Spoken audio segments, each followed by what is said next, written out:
Okay, in this video we're going to continue on with reloading the 10mm and 40 caliber. I have casted my own bullets. They were made with the Lee. Let me see if I can find it up there while I'm looking.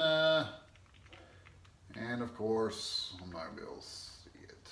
There it is. It's made with the Lee 401, 175 truncated cone, 175 grain mold. Okay, they turned out really well. I mean, the powder coating looks awesome. Bunch of blue goodness right there. They casted well. I like the way they casted. If you're interested in seeing the casting part of our videos, I do have casting videos, and I believe they're in a playlist. If not, after I get done with this, I'll put some of them in a playlist so y'all can see them. But I believe they're in a playlist. You know, there are hundreds of casting videos on YouTube, and you know, and it's really pretty simple once you get into the casting. So don't think that it's too difficult for somebody to get into.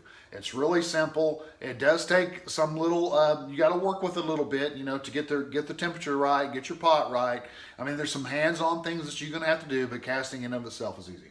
Okay, the powder coating is even easier than that. I mean, but I do have videos on both, so you can see the process of both. But if you'd like to see more of that, just, you know, leave them in the comments below. But I do have them made up. Okay, here I like to use these Lee bullet lubricating and sizing kits. I just really like these. They're easy, they're simple to use. This one here is the 401. And believe it or not, I'm going to be doing today, I also have the 452. And the reason why is because I also have casted some Lee 230 grain round nose. Okay, so I've got those casted up. I've got the 10mm casted up, but this main video is about the 40 and the 10mm. So I'm going to go ahead and take off the lid. Take the die out. And go ahead and thread it into the press. Okay, I know a lot of videos that I do, I take for granted that a lot of you already know what's going on. I really don't do these for beginners like I've said, but I also said in this series that I'm going to try to do it more for the beginner. So the way you set up these Lee resizing Lubin dies is you just screw in the die. It's really simple. In the kit comes the die, the locking ring, an O-ring, and what I would call a push rod. The push rod goes where your shell holder goes. Okay, it's real simple to put in. These are pretty tight, so sometimes you have to bang it or slide it in. Okay, but once you get the push pin in there, it's really not that difficult. Okay, then you just screw down the die. I like to raise my ram as high as it'll go, and then screw down the die until it just kind of kisses, and then back off just a little bit and then tighten it up. So once it touches, I back it off a little bit and just tighten the die. To me, that just seems to work better. I'm not saying that's necessarily the way. You know, probably the way to do it would be to read the instructions. But this is the way I do it. It's worked out for me. So it's just the way I set it up. Okay, so once I get the die set up and everything's ready to go, I get one of these little Tupperware tubs or whatever they're called now. I don't even know. I pour my bullet from my bowl into the Tupperware container. And then I take just a little bit of case lube and I spritz it up. Okay? It doesn't take a lot, just enough to kind of get a good cover. Put the lid back on.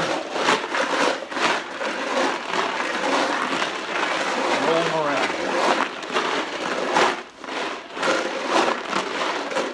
Okay. Now once they're rolled around a little bit, I let it evaporate.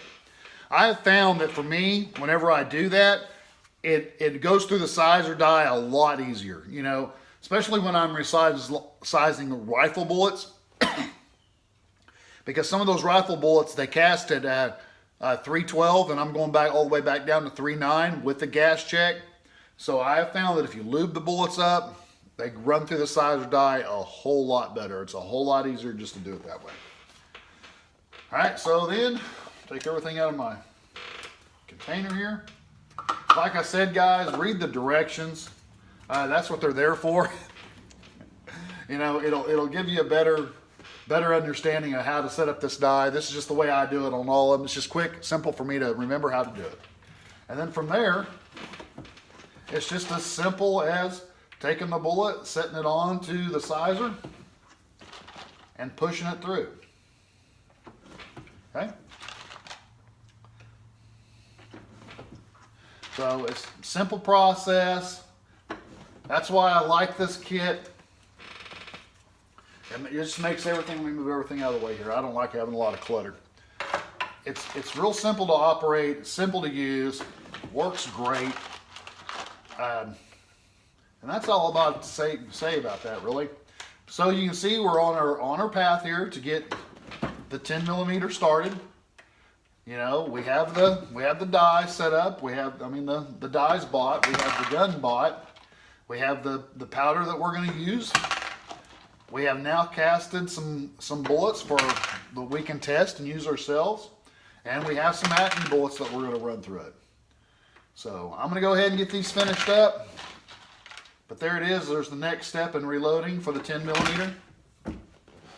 This is something that you don't necessarily have to do. You know, you can go ahead and buy your bullets and that kind of thing, and that's great. But I'm going to tell you, once you get into casting, it's part of the hobby. You know, a lot of people shoot and then reload just so they can shoot some more, but real reloaders will tell you, you know, we reload and then we shoot just so we can reload some more. So, you know, the hobby in and of itself is the reloading. The shooting is just a byproduct of fun that you get out of the reloading. All right, guys, I'm going to get all these sized up and I'll be back with you.